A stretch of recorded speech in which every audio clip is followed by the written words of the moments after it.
somewhere in the next 30 seconds of scrolling on your phone, a guy in your 20s is going to stand in front of a rented Lamborghini and tell you that your job is the thing that is holding you back, that the 9 to 5 is for losers, for suckers, that if you actually wanted freedom, you'd quit by now, right? Started a business, bought crypto, built 5 side hustles before breakfast. And you've probably felt that one land, haven't you? That horrible little flicker on a Monday morning of, maybe he is right. Maybe I am a mug here. Look, 15 years I've spent as a financial advisor looking at what's actually in people's accounts, not what they claim on social media, what's on an actual statement. And the quietest, richest people that I have ever sat across, they all pretty much had one thing in common. They all had a boss at some stage. And it took me, I would say, an embarrassing long time to sort of see that, really. Because early on, I remember this guy came in with a business that was turning over like the best part of £1 million. Can't remember what it was exactly at the time. And I remember sitting up a little bit straighter and thinking, right, okay, look, this is what winning looks like. Then the actual numbers looked very, very different. Now, I'm going to come back to him at the end because I think that probably taught me way more than any other client actually has. Because here's the shape of it. The people I've advised who are sitting on 1, 2, 3 million quid, liquid, calm, with no drama, essentially, they're not founders, right? They're not tech visionaries. They're middle managers, right? Servants, IT project leads, senior nurses, people earning 45, 75,000 pounds a year who never once have posted about money on social media in their lives. I call them shadow millionaires because you probably would just walk straight past them in a supermarket without realizing. And while everyone online is screaming at you to escape that corporate grind, this lot have quietly turned that supposedly boring 9 to 5 into the least risky wealth building engine available to normal people like me and you in this country. So let's start with the bit that the gurus skip, which is the actual maths and reality of running your own thing.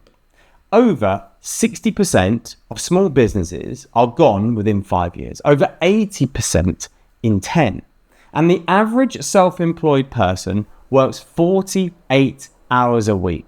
And once you count for the admin that no one pays them for, the sick pays that they fund themselves, and the benefits that they don't ever get, earning less than per hour than an employee that you're supposedly supposed to feel sorry for, right? Because that's the reality of it. When it's your business, you carry all of the risk, all of it. You buy the equipment, you eat the downturn, you pay the full tax with nobody subsidizing you. And the second you stop working, the income stops, right? Now hold that next to a job. An employment contract is not a prison sentence, right? It's a deal where somebody else takes on nearly all of the risk of running a business and you get paid anyway. Your employer pays for the building, the laptops, the lawyers, the recessions, right? Rain or shine, boom or crisis. Every 28 days, a pre-agreed lump sum of money lands into your account. Your job was never meant to make you rich itself. Your job is meant to fund the things that actually do make you rich. Let me tell you about someone I met recently. He's called Marcus, right? 38. He had a digital boutique agency. Leased this really expensive, ridiculous German SUV. He had a beautiful suit on. And I remember him turning around and telling me twice, very proudly, oh, he'll never work for a boss ever again. His business did £180,000 in revenue. But then we go through it properly, right? Software licenses, subcontractors, a couple of clients who never paid, tax, his own overheads. What actually landed in his pockets was about £52,000. No pension, no investments, 14 grand in personal debt at the time of our meeting. He had a net worth of under £20,000. And that he had just absolutely all over him, had this low hum of panic behind his eyes that I've probably now seen hundreds of times and can spot before someone's even opened their spreadsheet or their folder. Now, conversely, let me tell you about Helen, 44, logistics coordinator at a sort of medium-sized distributor. 54,000 a year, I think she was on at the time. She had an old 8-year-old hatchback in the car park. She used to take one nice holiday a year. 18 years in the same industry. Nothing that you'd call kind of like a career highlight, right? Her net worth, 1.24 million. 1.24 million. He had all the revenue and none of the wealth. She had an ordinary wage and all of the wealth, theoretically. 3 things did that for her, and not one of them requires you to be overly clever or smart or be a tech founder. The first is the closest thing to free money in this country, and I would put pretty much decent odds on you leaving some of it on the table this very month. It is your employer match. That is where your company puts money into your pension alongside whatever you put in. So you pay 5%, they pay 5%. Now, obviously, depends on your workplace scheme. A lot of them are 5 and 3 or whatever it might be. But this is really, really, really important. So on this example, on a £50,000 salary, that is 2,500 from you, 2,500 from them. And look, you've basically doubled your money before day one, before any investment growth or anything else like that. Then, of course, we have to factor in tax relief, which just means that the government hands you back the tax that you would have paid on that money. So £2.5 grand contribution going into your pension might only cost you £2,000 out of your take-home pay, or £1,500 if you're a higher or additional rate taxpayer. Crazy. I had a guy once come in who was a project manager, I think he was, 9 years at the same company, right? Contributing 3%, because 3% was the number on the form that was just there when he joined, that he's never really looked at it or touched it since. They matched up to 7%. 9 years of turning down 4% of his salary, plus everything that it would have grown to since then. When I put that figure in front of him and I was like, mate, look, this is what they would have been doing, he went ridiculously quiet and then just was like, so essentially, I've just not taken this pay rise for years. And I was like, yeah, pretty much, mate. Sorry about it. Look, if a fund manager or someone selling you an investment that sat down and guaranteed you 100% return on your money the moment it landed, you'd walk out and report him, obviously. In employment, they call it HR benefits, and half of the workforce can't even be bothered to log into it, right? But now, obviously, the honest bit, with a pension, your money is locked up until your late 50s. That's the trade-off for the tax relief and the free bit of money that you get, which is exactly why the third pillar that we're about to talk about sits alongside it. But I'm getting ahead of myself. We'll talk about that in a minute. But first, because the second thing that Helen did was arguably the cleverest, in my opinion. It's that she never had to choose to be disciplined at all. Now, I know what that sounds. It sounds like a bit of a dodge, but it's the actual mechanism of all of this. Look, the enemy of building wealth isn't your salary or anything else like that. It's you. It's me. We overspend when we feel flush, and we panic sell when the news tells us that the world's ending, right? So the fix isn't more willpower. It's never having the money in your hands in the first place and it just gets done for you. It comes out of your payroll before it even reaches your current account. And 2 things happen. Look, you just quietly adjust to living on what's left, right? The same way that you adjust to a 5% pay rise or pay cut. You forget about it by March. And you can't panic sell something that you never look at or blow money that you've never seen. Shadow millionaires don't save what's left at the end of every month. There's nothing left at the end of the month because it went somewhere useful way before you even realized it.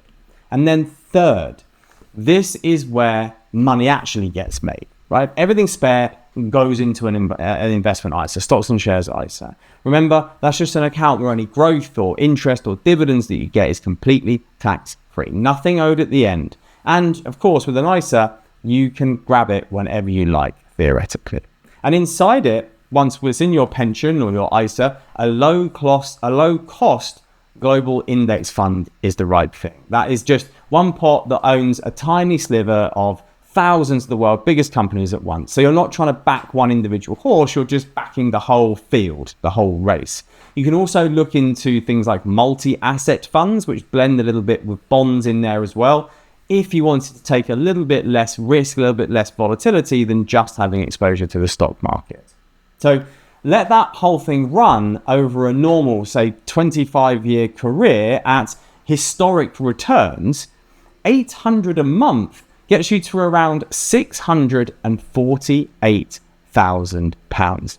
Stack the pension next to it, your employer, and all the tax relief pulling together, that is £750 a month, right? That is another 607,000. Crazy. £1.25 million. No invention, no pitch deck, no 80-hour weeks. A normal employee running a system, a simple system. And before you tell me that you haven't got £800 a month spare, Helen didn't start at that figure either, not at the start. It was closer to 200 the way she was explaining to me. And it moved every time she got a pay rise, right? Nobody starts at the ultimate number. They just never go backwards. That's the key point. So why isn't everyone doing this? That's the question, right?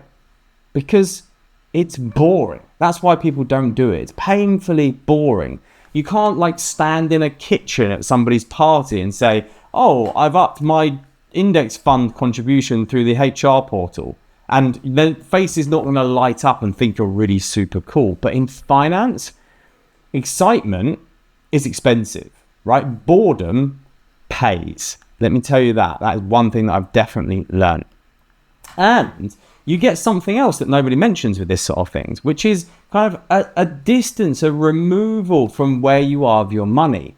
When the market falls by 25%, the bloke with the agency, he's doing sums about whether he can pay the mortgage. You're not. Your salary arrives on the 28th of every single month, exactly as it did last month. For you, the crash, is a sale, right? Your automatic contributions are buying the same companies in the same fund with just 0.25% off. And you'll only probably find out it happened when you check the balance later sometime in the year. This is such a weapon. So 4 things in this order if you actually want to do this. Log into your employer's HR portal tonight and find what the maximum match that you can achieve. Not what you're paying, what they'd pay. So if they'll match 8% and you're on 4%, you are turning down a guaranteed pay rise every single month that you leave it. Move it to the maximum today, right now. Just 101. First thing you got to do. Then, whenever you get a bonus or a raise, half of it goes into investments and tax wrappers, and the other half goes into things that you can enjoy today. Genuinely enjoy, guilt-free. That's the whole point of this, to get the blend between the two. This is the single move that separates people who out-earn their old life from people who just recreate the same life at just a more expensive, higher price point. Then, this is a really key one here, and it was something that was really big for a recent client of mine. Check what you're being charged for your investments. In 15 years, I would say I've watched more wealth quietly disappear into fees than any sort of market crash. A woman came to me, as I said, convinced that she actually wasn't paying anything for for her investments, because no explicit bill ever arrived, nothing ever like left her bank account. It just came off the top of the fund where she couldn't really see it. She was paying 1.8% a year in fees. Over the time she'd held that fund, that was nearly north of 40 grand for a fund that also, when we looked at it, had done slightly worse than just the market average. What you want is a broad, low-cost tracker fund with a total expense ratio, which is just the annual slice the fund takes off top before you even see it, of hopefully under 0.25 or 25 basis points. And then the last one, which is the part that people seemingly find the hardest. Become invisible. Wealth is the car you didn't buy, the watch that nobody saw, the holiday that you didn't post. Helen's hatchback that she was driving around for years and years and years wasn't just being thrifty for the sake of it. It was 1 point of £1.24 million she was chosen not to spend elsewhere. So please stop thinking of your job as the thing that you do until the real plan starts. It is the plan. It's an institution handing you steady cash flow, subsidizing your investments, carrying your risks, covering you when you're ill, and quietly buying back your time while the man in front of that rented Lamborghini is still making the payments on it. Now, like I said, the beauty of all of this is that you really need a setup or a process or an exact step-by-step solution in order to make all this work for you and turn it into £1 million from just your income, which is why I really think you should watch this video here next, because that's exactly what I went through, my exact methodology to do this all for yourself on a step-by-step basis using a couple of simple tools that are super easy to use. So give it a click and I'll see you there.